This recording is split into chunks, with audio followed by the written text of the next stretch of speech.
Everybody. Welcome to the latest in the Innovation at Work webinar series brought to you by MIT Sloan Executive Education. This is our new turbocharged format for Innovation at Work. It's turbocharged because these are short. We know your time is even scarcer at the moment. Also more frequent than our past pattern that we're doing these weekly. And even more relevant than you've gotten used to with our webinar series, really dealing with the topics and questions that we're facing in the midst of this challenging time that we're in. I'm delighted to be joined today by two senior lecturers from the MIT Sloan School, Hal Gregersen and Roger Lehman. Both teach in our exec ed programs, and they are both, as you all know, prolific and sought after researchers, and if I may say so, sages in the fields of leadership and innovation. And I'm delighted that Hal and Roger have been able to join us today for this essentially kind of interactive fireside chat. We have many people from all around the world joining us, so this is going to be a great session. So with that, I'd like to get right into it. Hopefully many of you have been able to access our polling system to help with the interactivity. But Hal, if I might turn to you first, Hal Gregersen. You know, many of us like to think we are experts already in driving change and being agile in our organizations these days. So why is the situation that we're in at the moment so hard? What's going on? Well, I've often looked at leadership as discovering new directions, developing capabilities to follow that new path, delivering results. And that's what I mean by learning curve leadership. And so a few months ago, all of us were at the top of a lot of curves doing our work and our personal lives well. And with the COVID crisis, literally all of us have been dropped off of those curves in just powerful ways. Some of those curves that we've dropped off are as simple as learning how to wash our hands. I never would have imagined that I didn't know how to wash my hands right until a couple of months ago. One of our daughters is an RN nurse in an emergency room, and she literally taught my wife and me how to do that right. And I'll be honest, I'm still not perfect at the process. That's one simple transition of dropping off of a learning curve and having to learn what might seem like a simple new practice, but it's hand washing. What doorknobs do you touch? Those are the simple things. They're very complex things for perhaps many on this webinar today, people passing away very unexpectedly and tragically. So we have so many different new things that we're demanded where we have to learn and try and go up that new curve. It is simply daunting and exhausting for all of us. Roger and I were just talking about this yesterday about some things in our lives, and we realized just how overwhelming it can be. And so that's the context from which we asked you to put some of your challenges in terms of the learning curves that you're currently wrestling with. And what I'd like to do is just briefly share the answers to the first set of challenges. Here we go. You can see that a lot of it is work and work related. It's remote, they're personal virtual teams, friends. A lot of these are work related. And my hunch is there are an equal number of challenges that you're facing that are non-work related. And so there's just this enormous range of challenges that we're facing is what I'm trying to frame here. And thank you for inputting the data on this. What I'd like to do is switch to the next question real quickly, which is really, excuse me,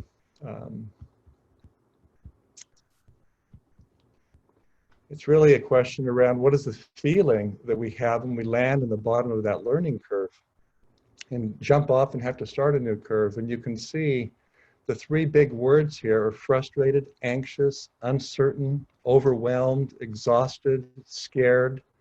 Got in the middle there a little bit of curious. The reality is there's just some enormous these are feelings that are flooding us, they're exhausting, they're overwhelming us. And what I'm just trying to suggest here is they're very real and they're powerful, and I'm feeling it and you're feeling it. And what I'd like to do is share with a PowerPoint real quickly here. I'm going to switch over to it. Something that Roger and I realized recently, and it's the following, is that, excuse me, it's that we have these learning curves that we're dropping off and trying new things, and typically we look at this as a progression process where we're going to something more and more positive. But what's interesting is if you drop the assumption of progression being like that and just one big upward roll and you turn it on its side, what happens is when you remove that constraint of always improving, but it's just the reality of making transitions, this curve makes that transition look quite small. It's narrow. This curve actually makes it much wider. And as a result, it reminded Roger and me of some work we had done decades ago about transitions when people move to new cultures. And that kind of curve of a learning curve looks very much like the curve when it's a culture shock, moving to a different culture, a different country. It's the same sort of process. And then we realized in the midst of the COVID crisis that it looks a lot also like the Kubler-Ross grief cycle. And what we realized was that learning curves, if we only use that logic, sometimes causes us to forget the deep emotional work that's going on and challenge as we're going through these transitions. And sometimes by tilting those learning curves on their side, it helps us realize this is a powerful emotional adjustment for all of us. That's very fascinating. So we're not only flattening the curve, we're also suffering from flattening the learning curve. It's an interesting insight. So Roger, if we think about that, dive a bit deeper into that question, Hal just mentioned, and I think we saw in the word cloud there that, you know, senses of bewilderment, confusion, anxiety have really come to the fore. And, you know, there have been comparisons made to 9/11 or the Great Recession in those terms. But many of us also feel that this situation is still different to those. Why do you think that is, and how does understanding that help us? Thank you, Peter, for the question. I think there is a major difference when we compare our current situation today with 9/11 or the Great Recession in terms of the pervasiveness of the disruption. Because as you saw in the Argumento slides, the responses to the question, so many aspects of our life are impacted by this virus, whereas in 9/11, obviously tragic, obviously extremely disruptive, but not as pervasive to almost every aspect of our life. Our health, our financial, our social, our work, and on and on and on. And it's because of that that we struggle with disruptive change due to the uncertainty. And the more disruptive it is, the more uncertain we feel. We need to distinguish change as an event, like the COVID virus, and how we deal with that event or that impact of that change and event on our lives, which is all about our emotions and our psychological state.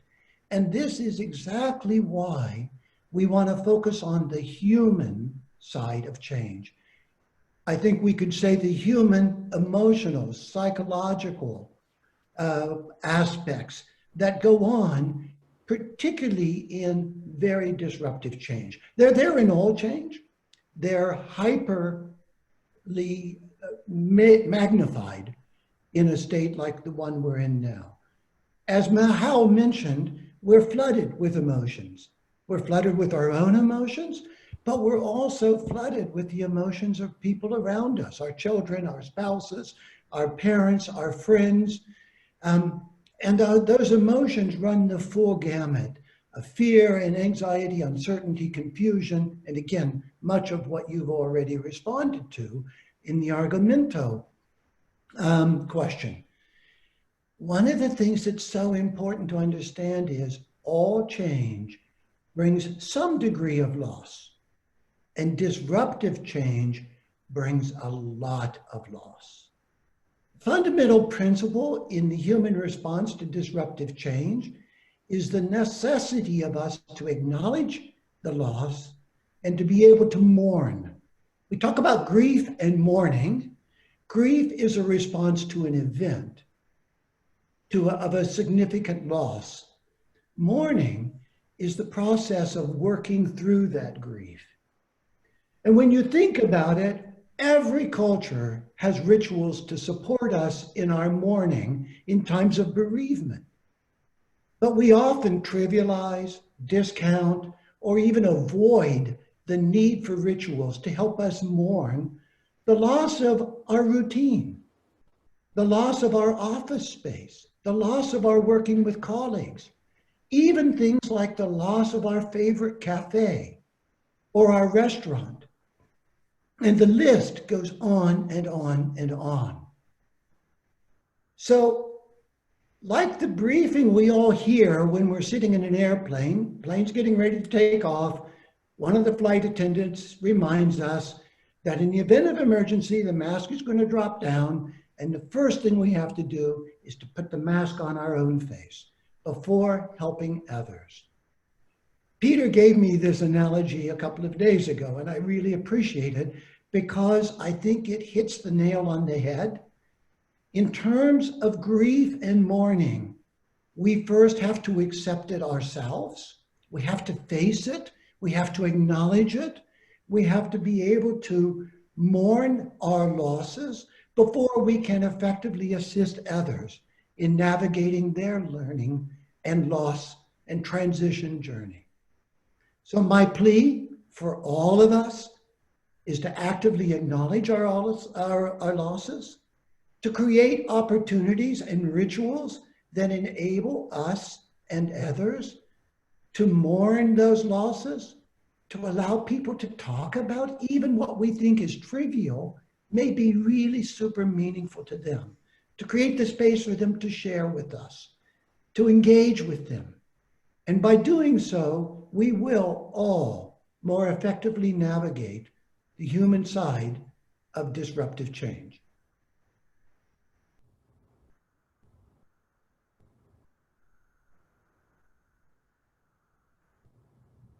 Peter, you're on mute. Peter, you're on mute. Thank you.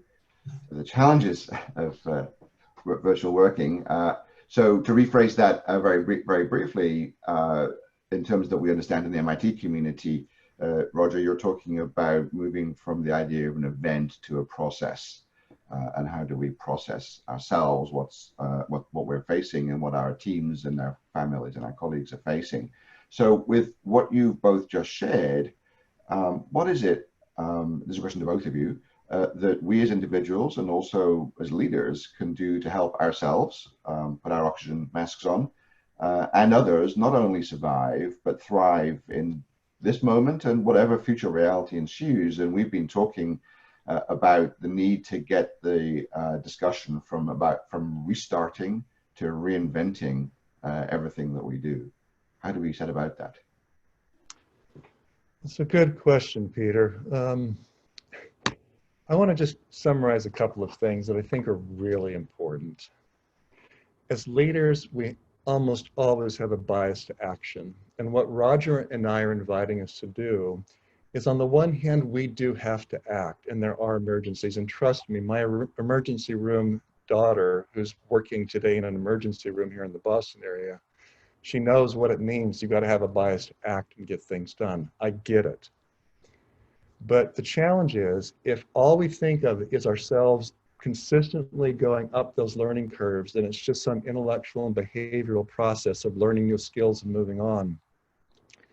We will get stuck and we will actually create challenges.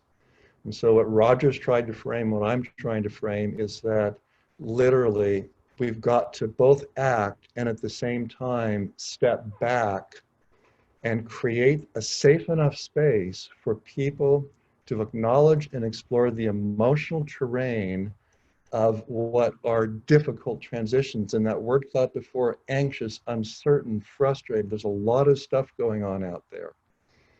And I know it's asking all of us to do more than the normal, which is just get things done.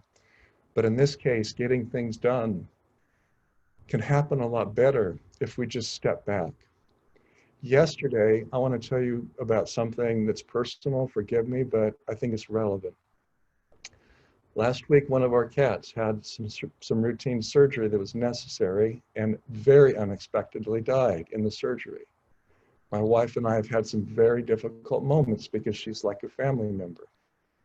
I was stuck, and I didn't really, beyond my wife, have a lot of people to talk to. And yesterday, Roger and I had a very honest conversation. He created a safe enough space for me to talk about the loss of my cat, which to some on this webinar may not be relevant, but to us it is.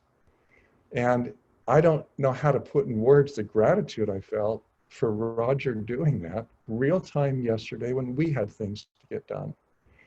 And when we finished that process of starting to open up and talk about it, an idea came to my mind from some work that I've done over 20 years about when we're stuck, especially in moments like these, when uncertainty is so ever present, we're often asking the wrong questions about the situation. And in moments like these, finding the better question can often open up new territory. So what Roger and I did was the following. We grabbed a piece of paper and a pen, and literally we set a timer for 3 or 4 minutes, and Roger and I didn't answer any questions. We didn't explain why we're asking questions. We just asked questions for 3 or 4 minutes, literally that fast. No answer to the questions, no explanations about why we're asking. It takes discipline and rigor to do that.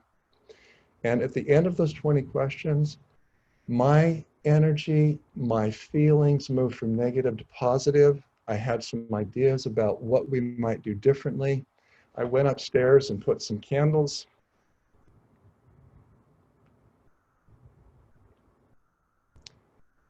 next to the cremated remains of our cat and printed out a picture to help make that transition.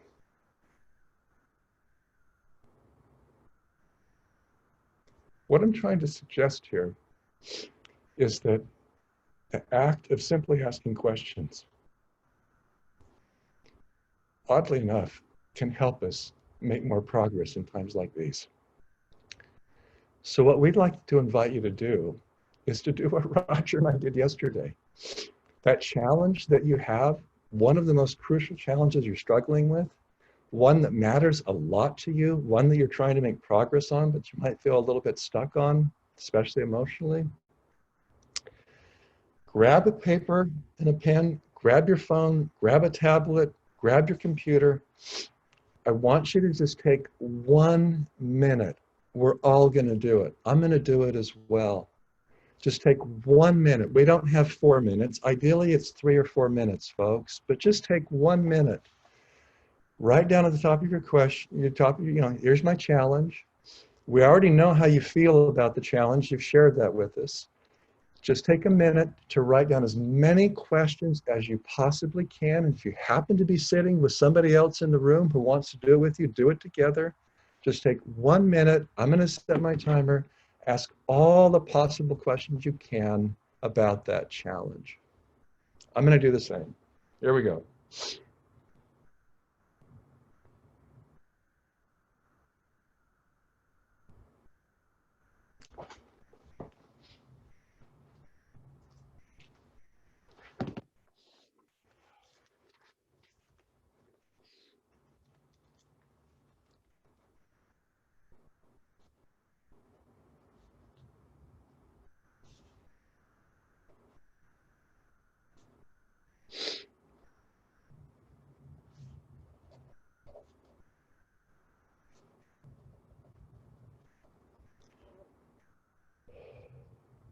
We're 30 seconds in, about 30 seconds more.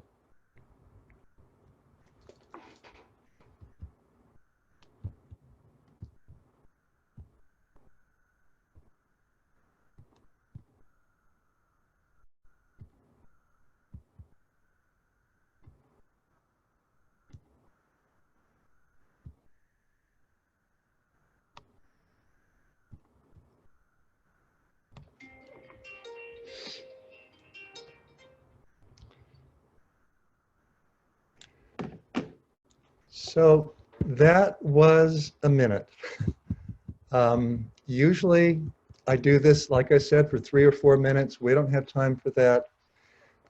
What I'd like you to do is just think to yourself for a moment. Did any of those questions help you reframe the challenge? Did any of them help you see it differently? Did any of them spark a new direction? And I'd like to ask one more question for those who have it available on that Argumento app. It's now that you've asked nothing but questions about the challenge, just input one word. It's live now on the app. I will share my screen so you can see it real quickly. There we go. Just try to input one word. How do you feel now about the challenge? It might be the same, but it might be different. We're just going to take it literally a few seconds. Please, as quickly as you can, those that are on the polling app, please type it in. Thank you. You're doing it well. Just give us a moment more.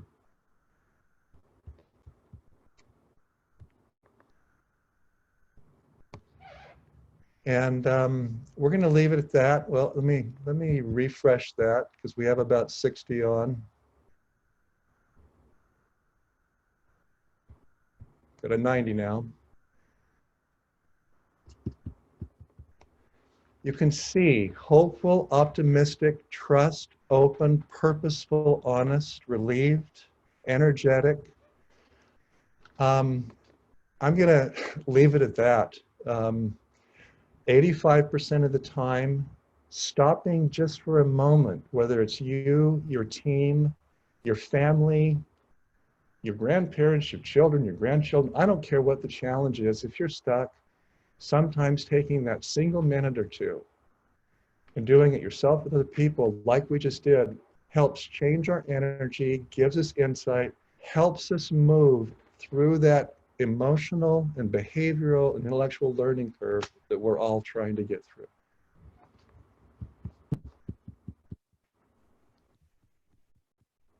Thank you, Hal. I think we're all just taking a moment to absorb that and reflect on it. And perhaps I can just pass over this question again to Roger, who, thank you for helping Hal, as you've clearly done. And as we are thinking, I think so many people on this call are leaders themselves. Perhaps you could just sum up with your conclusion from today's exercise about what can we do and how can we do it? Yeah, thank you, Peter. Immediately what comes to my mind is the role of the leader. What is the role of the leader? And I think in times of disruptive change, and I'll go back to what Hal has said and just underscore it, often in times of disruptive change, we're tempted to want to go very quickly into action mode as a way of discharging our own feelings. And there's a phrase we all know, don't just stand there, do something. And I would suggest that during these kind of times, it would be really useful to reframe that phrase to don't just do something, stand there. And what I mean by that is to take the time to tune into yourself and what you're feeling and what you're experiencing will enable you to tune in to those around you, your direct reports, your peers, your colleagues, your customers, whatever. I'm going to come back to, and then wrap this up, the human side of this is about connecting, about emotions, about presence. And obviously also we have to act, but let's act after we've thought and questioned.